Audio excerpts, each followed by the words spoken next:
Buenos Dias, Gunners Collective TV. Back at it? You already know. Like a motherfucking smack addict. Bye-ya, bye-ya, bye-ya. And in menudo style in direct fashion, we're going to get straight into the content of the day. You guys see the thumbnail, but before we do, let's hit that like and subscribe button. Put your notification bell on all so that way you're directed in the direction of the dope content I am kicking. And I highly appreciate all the support I'm getting. We're going up, and it's because of you. Thank you, guys. So you see the thumbnail, man. A couple weeks ago, I did a video, a reaction to the classic Fox News report with Chuckie, Midget, and Woody. You know, three youngsters from Tortilla Flats. And, you know, a lot of people are very interested in that particular video, or they're interested in them three youngsters and pretty much the whole barrio, Tortilla Flats from Compton. And I could understand. It's very intriguing and interesting to see exactly the lifestyle that these kids were living at that particular time in our era, you know, which was the 90s. You know, everything about that is actual and factual. That's exactly the way it was. That's exactly the way I remember it, even in my neighborhood. So many youngsters becoming involved in gangs. I was one of them guys, so I know exactly what it is. Guard! Exactly. But one thing I can tell you is, after growing up, having a little bit of wisdom, growing some gray in my chin, right? On my chin, and starting to realize and going back and looking at this video, I could see how they exploited these youngsters. How they put these youngsters basically on blast. You know, these kids, of course, people come in, news reporters. What do you think they're going to do? They're going to talk to the fucking news reporters. And none of their older homeboys were around them, lacing them up and giving them klecha. It seems like anyone who was older than them was just a few years older than them, not older than 18. A lot of these guys were kids, youngsters, and were just happy to be on TV. I'm sure they asked the question, hey, is this going to be on TV? So I feel like Chris Blatchford, who did a lot of Fox undercover reports, you know, exploited these kids or used these kids. Now, again, they were already involved in gangs. They were already doing what they were going to do. They were going to do it regardless if he was there or not. But he took his time.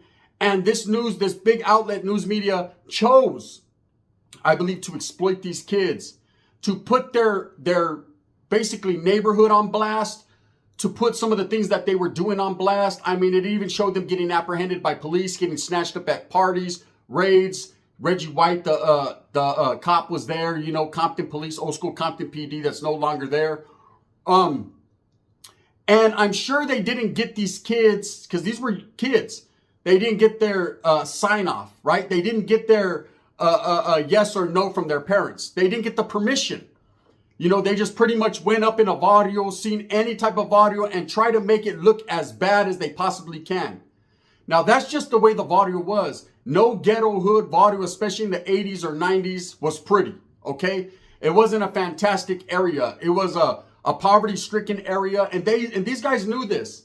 So they found the youngest kids from this neighborhood, from this barrio, runaways, kids that were already dealing with probation and court dates and juvenile halls and CYA. And they chose to focus their whole get down on them. Now you say to yourself, maybe that was to help other youth to see this, to understand that it's not cool being in gangs or exactly the type of lifestyle these guys were living. But I think it was more to put a fucking spotlight on them and to glorify what they were doing. You know, the way that they talked about these young kids, instead of trying to help them, instead of saying, you know what, you're a runaway, let me go ahead and take you to your family members, they only documented how this little kid kept running away. And instead of fucking giving him up and telling his parents, hey, this is exactly where he's at, they chose not to. They chose to exploit that fact and say, even though this kid's family kept looking for him, he refused to go. Now, any grown man or any grown person that's around children like this doesn't want to be around children like this, because you become responsible and liable for their welfare, regardless if you're their parent or not. It's just the way it is, right? I believe Chuckie was definitely salvageable. You know, we know how his story turned out. I did a video on it. You know, eventually he grew up and he just lived that lifestyle to a T. He went in and out of juvenile halls to the youth authority. He was in the same youth authority I was in after me, and Fred C. Nellis, man, which was treacherous and dangerous. So I know some of the bullshit that he went through. So, hey, that it seasoned you. It didn't make you better, or it didn't help you. If anything, it laced you up and you got established. Your reputation was built in the youth authority. That's all the youth authority was. It was a gladiator school where you gained reputation. You either made it or you didn't. You either made it that way or you faded away. Period. So they chronicled that. Then, of course, they chronicled him being more political and getting involved. Now, I don't know if he ever made it to prison. I didn't catch that, but I know he eventually got involved politically with some high-ranking individuals, found himself in Oklahoma, then he died. Okay, and they made sure that that was slid in. They doubled back to check on these kids later to tell you their story, right? Didn't check on these kids and try to help them and give them resources and maybe try to educate them or, you know, put them in contact with a social worker or put their parents in pocket or help them. You know, instead they gained a lot of exposure, made a lot of feria and a lot of money and a lot of views because a lot of eyes looked at this back in the days when it was originally broadcasted. And all they basically did was exploit him. Of course, Midget was on a one-way crash course to you already know what, man. And I've heard a lot of different stories when it comes to him. Some stories I've heard that he's been unalived. He's no longer with us. He took his own life. I heard his brother was in a wheelchair. Man, all three of these kids that it was basically about suffered the harshest fate. And it was all done by them. Okay, they chose that path. They chose that life. You can't blame anyone, but you could blame a grown man or individuals that were around him that broadcasted this to the world. And instead of trying to help these kids and scare them straight, they chose to let them crash and then exploit it. Okay, there's a lot of times, man, in the Chicano community, in the black community, even some of the wood community, brother, right? Where you see kids going down that wrong path. And look I'm a realist. Here's knowledge you can't get in college. When a ship is sinking, there ain't nothing you can do. You can throw a light, you can throw a raft out there, you can throw, hey, here's a preserver. Here, fucking, just do this with the paddle. Put those things around your arms and paddle. But you can't save them. Because I know myself, when I was involved at a young age, I wouldn't listen. Oh, hell no. There's nothing you could tell me. I was going to do what I does. I thought I knew it all, right? I had this shit mapped out to the T. I didn't understand the hardships, the strife, the struggle, everything I was putting my family through, what I was going to have to go through as an individual. And I just got older and older and older, and years passed by, and I missed all the bullshit. I missed the high school, and I missed the college, and I missed that. That floated by. And all I knew was to get out and sell dope and get in the mix because I really didn't have any other options, I thought. And that was because no one guided me to the options. See, sometimes in life, you need guidance. Just like you need clecha from an older homeboy. That's why a lot of these youngsters will blame the vatos of my era when we weren't getting the proper education or the clecha because you guys were too busy on the pookie or locked up, right? You can't depend on another man. It's always going to be used dolo, solo bolo, like a sideways leaning cholo. You got to understand that. But then again, it is cool to get a little clecha, a little scuela from the fucking homie, right? From the big homie. That's what they're there for. That's their jale. That's what they're supposed to do. That's what I did when I would get out of prison or get out of the youth authority, man. I would lace the homeboys up to the best of my capabilities and knowledge. Constantly being a maestro, trying to get the game, giving lugs out there, shooting that knowledge you couldn't get in college, making power moves, wearing shower shoes. I was doing all that for the homies. And if they grasped it and received it, cool. If not, hey, homie, I feel you. I didn't either. You know what I mean? Nobody was telling me shit. So my whole get down with this content, with this video was to say, do you think they were exploited? I do, man. You know, it seems like they chose Tortilla Flats neighborhood for a particular reason because of how ghetto it looked, how Mexicano it was. There were several other barrios they could have chosen that are probably just the same. Compton has a lot of different barrios, the 155, you know, the Treses, the CV3s, the fucking, you know, whatever it may be. You know, there's a lot of different barrios in Compton that they could have chose to exploit, but they chose Tortilla Flats. I think they stumbled upon these young kids and said, we have a story here. They wanted to show you just how bad it was for the youth, but not in a way to help them, in a way to basically glorify it.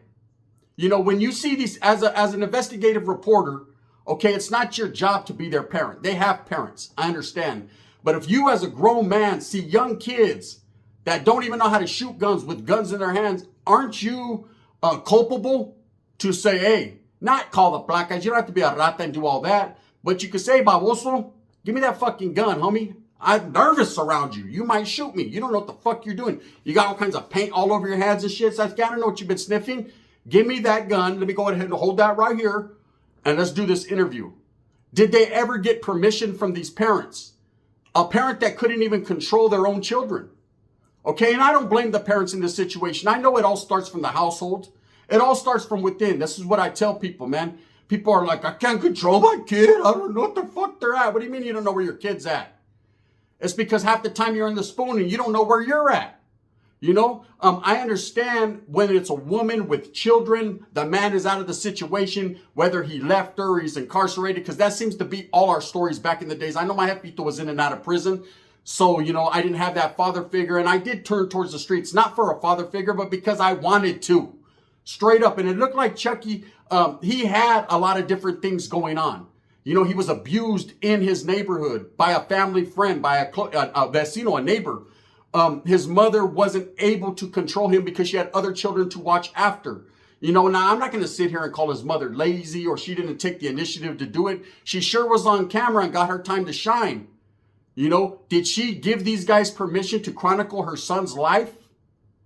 I don't know. I think they kind of just bogarted their way in. Hey, look, we found your son. He's a runaway. Can we do a video about him? Or did they even say that? You know, they just got a woman up there crying, seeking attention. A woman that looks like she's been used by every man she met. It's a cold game, right? Now, when it comes to Midget and, of course, his brother Woody, these guys were already involved.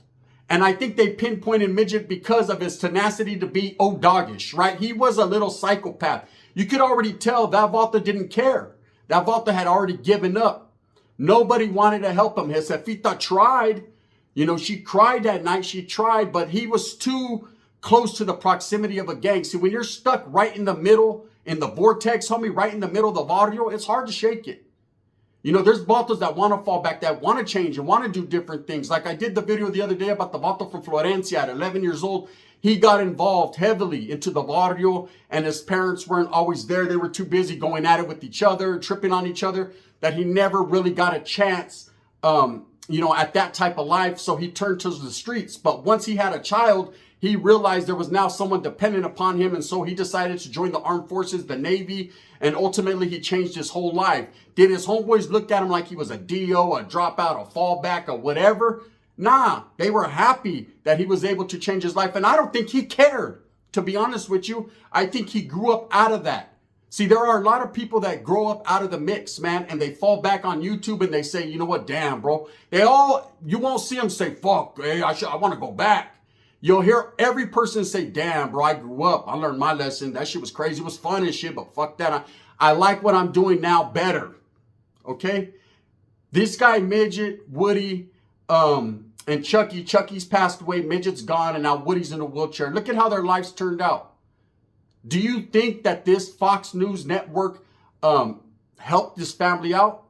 You know, they sure made a lot of money off this. Do you understand that these Fox investigative reports were some of the biggest programs that they had at them in the 90s and the 80s and the 90s on that channel?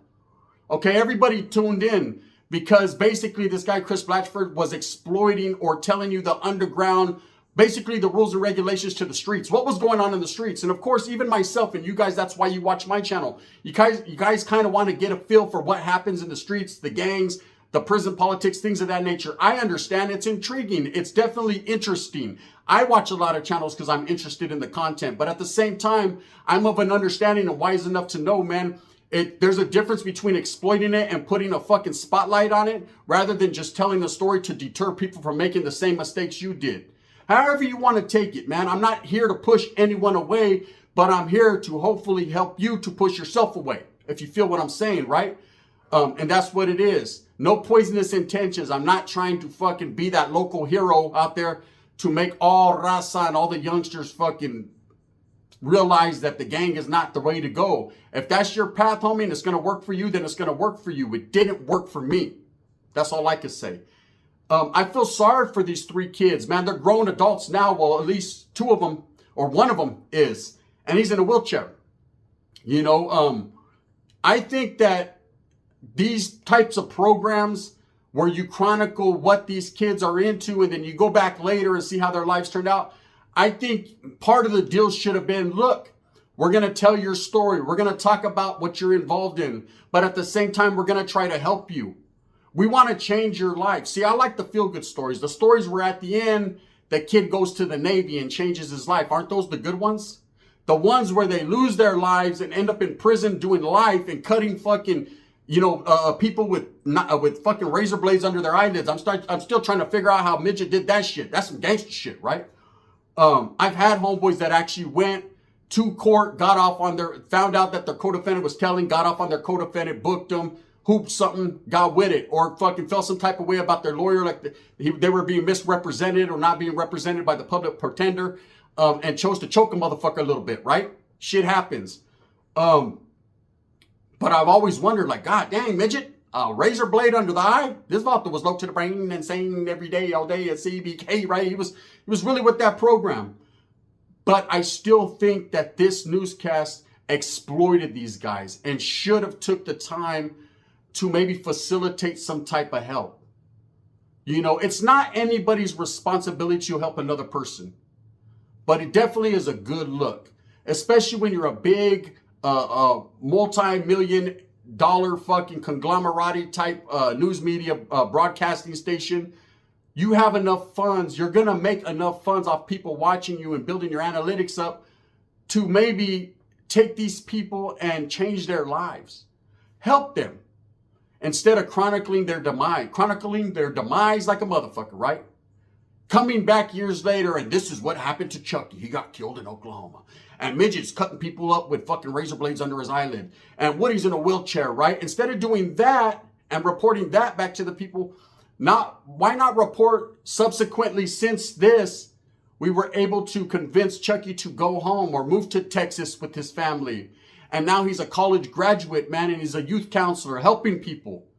Midget has decided, man, to change his life, give himself to the Lord, and sabes que, no razor blades under his eyelids.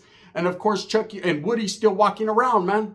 No, instead, they chose to go a different route and keep on basically bashing them and talking about how bad this neighborhood, this barrio was. We all come from neighborhoods or barrios, whether you've had a good life or a bad life. And there's a lot of ugliness in it. There's a lot of shit that shouldn't be spoken on. There's a lot of rats and roaches and shiesty approaches. There's a lot of poverty, man. There's a lot of welfare, a lot of EBT, a lot of all the bullshit, baby mamas and all that. We've all been through some type of struggle and issue. And how would you feel about a gang of fuckers coming to your neighborhood? And I see it happen on YouTube now, these vlogs, these hood vlogs, where people are actually walking through their neighborhood showing off. I never grasped that as being righteous. You're basically showing an outsider your neighborhood how to wiggle in and wiggle out, right? We never could do that. That was a no-no, man, to bring anyone into the water that wasn't from there. I mean, you could have homeboys and family members. It was good if they were embraced and it was all love and you trusted them. But to show the people the ins and outs of your neighborhood, man, I just didn't understand. I'm not saying it's wrong and people shouldn't do it. I'm just saying what's so intriguing about showing someone a ghetto? Every barrio was the same. They might have different streets, different stores, but best believe, man, it's all the same shit. It's all a hood store and a liquor store on every corner. It's all fucking drugs transactions, and it's all hood rats. Boom. There you go. I just spoke on every barrio in fucking Northern and Southern California right there. Anyways, I just think that these kids were exploited, man. And I wish that I did have a hovercraft to go back in time, great Scots, and prevent the bullshit. Help these kids to realize, man, the path that they were going down. Now, could have these guys really changed their ways of thinking? Probably not. But you have to try. And I'm not sitting here and saying Chris Blatford wasn't a righteous dude or a good dude, or maybe he did try. But he sure seemed like he was after the investigative story more so than helping these kids. When a kid's a runaway, 9, 10, 11 years old, you're going to sit down at a fucking park and let him be a runaway and record him talking to his family or in tears and broadcast that to the world? That's like defamation of character to me. That's kind of like throwing him under the bus. That became very glamorized and popularized. That video does numbers even to this day. And the reason it does, and there's a lot of different people watch it for like, oh shit, I can't believe that. Some people show their children like, this is how your life could end up. And some people like to glamorize it and like, damn, they were down, homie. Hey, that's how we were doing it, right? Yeah, we know that's how we were doing it. But there was other people out there, man, that could have helped. And we would have gladly accepted that help, man, if it was offered. Anyways, I feel like it was exploited. Let me know, man. Hit me with a comment. Let me know what you think. If you feel that these kids were exploited. And I think that this video, and again, man, when it's young children, of course they're going to talk to media. Of course, you know, they're not fucking ran down that righteous way yet of don't talk to the media. And you notice how I just focused on these kids. There was several other vatos from the barrio right there partying, throwing it up, doing their thing. But they found the youngest kids. And not because they wanted to show you, you know, oh, you guys should change and you should find a new way, man. They just wanted to show you just how bad Chicanos were, just how bad they were doing it in the hood. And all that did was make a lot of other people, a lot of other ethnicities look down on the raza and say, damn, you guys don't watch your children. You have your children out there running crazy. As Valta's like, go back, build the wall, all shit like that. It's crazy, man. I didn't think it was a good look for the raza, and I still don't. Anyways, with that being said, let me know what you think. You know, this is not a feel-good video. This is a righteous and real video, man. I'm for my people, by my people. And I want to say this. You know, when I see videos like that, you know, in the beginning, I've watched this several times. At first, I was like, oh, that was crazy, fool. I was reminiscing, right?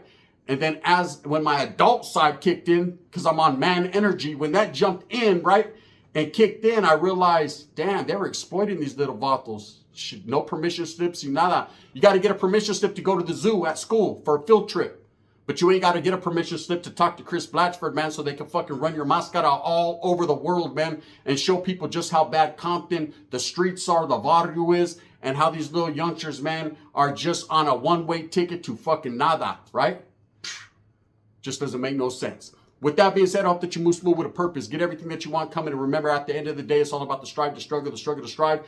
I'm going to continue to do what I does, and that be me, man. You continue to do what you does and provide for your familia. That's what real ones do. Black, brown, white, doesn't matter. Usos, Asians, fuck with your boy, man. Everybody needs to get it together and really go out there and hustle, man. And hustling doesn't mean burning people for their shit. It means moving smooth with a purpose, man. Going out there and putting it down like a bison does a motherfucking house. Builds it in 3 days. It might fall down if you huff and puff and blow that shit down. But at the same time, for them 3 days, you're living lavish like D. You know what it is. Thumbs up or thumbs down. Heavy's going to be the head that wears the crown. I'm going to continue to strive, struggle, with this tight-ass shirt I'm wearing, the schmedium, for what I truly believe in. And that's the betterment of all people.